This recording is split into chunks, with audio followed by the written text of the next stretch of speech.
ngayong araw guys, ngayon ay pag-usapan natin ano ba ang advantage na mayroong maliit na tindahan o sari-sari store guys.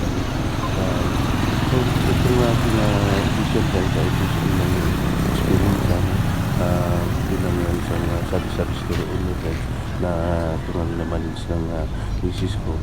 So guys, so unang-una dyan ay hindi ka na maghanap ng mga basic na alam naman natin na ang laman ng sari-sari store ay yung mga basic na gamit sa bahay sa pagluluto.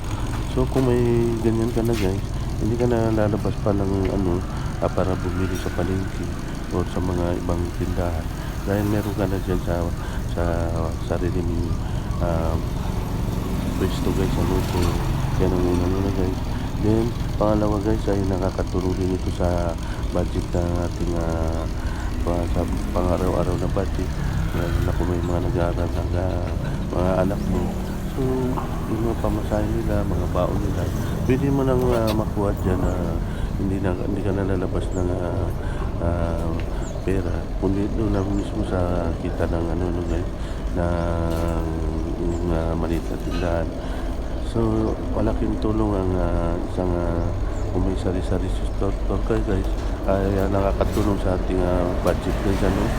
Guys, pasensya na kayo, medyo may helicopter malapit kasi kami dito sa airport, kaya na pag may lumipad ay naririnig talaga sa background. So guys, tuloy natin guys. So isa pa guys na advantage yan ay nung pandemic guys. Talagang napakalaking bagay nung nagkaroon tayo ng pandaigdig ng pandemic na yan ngayon, coronavirus. Alam naman natin nagkaroon ng lockdown, halos mga tao sa bahay lang. So nangyari dyan ay kahit na wala tayo nagbuhay sa labas, ay kung may sari-sari store tayo guys, kahit pa paano ay may income ka pa rin guys. Guys, sa mga pagkain guys yun ang isa pang advantage. Although hindi naman natin ihili na magkaroon pa ng mga pandemic talagang sobrang hirap sa mga tao guys.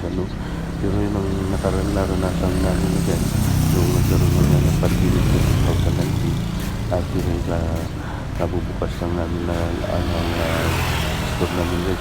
Dahil ako ay kababalik ko rin lang galing Saudi kapag-exit ako December 18, 2018 guys, wala pang pandemic. So yun nga, after 1 year nagkaroon tayo ng pandemic.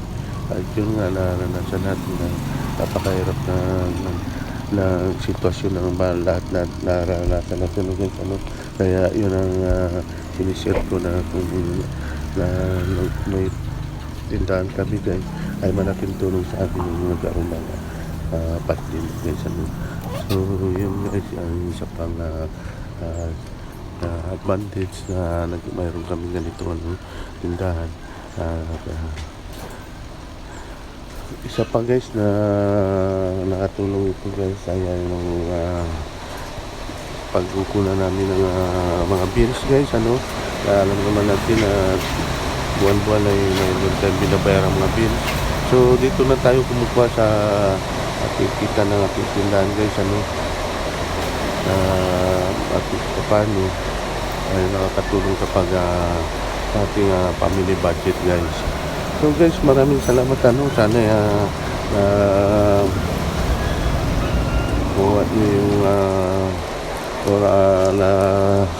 yung sinare ko na advantage na meron kayong sariling tindahan sa inyong bahay guys. So guys, maraming salamat muli at ito nga guys, biglang bumusang ulan at dahil nga may bagyo tayo na naranasan ngayon, yung bagyong Dudong. So guys, maraming salamat muli at magandang araw sa lahat.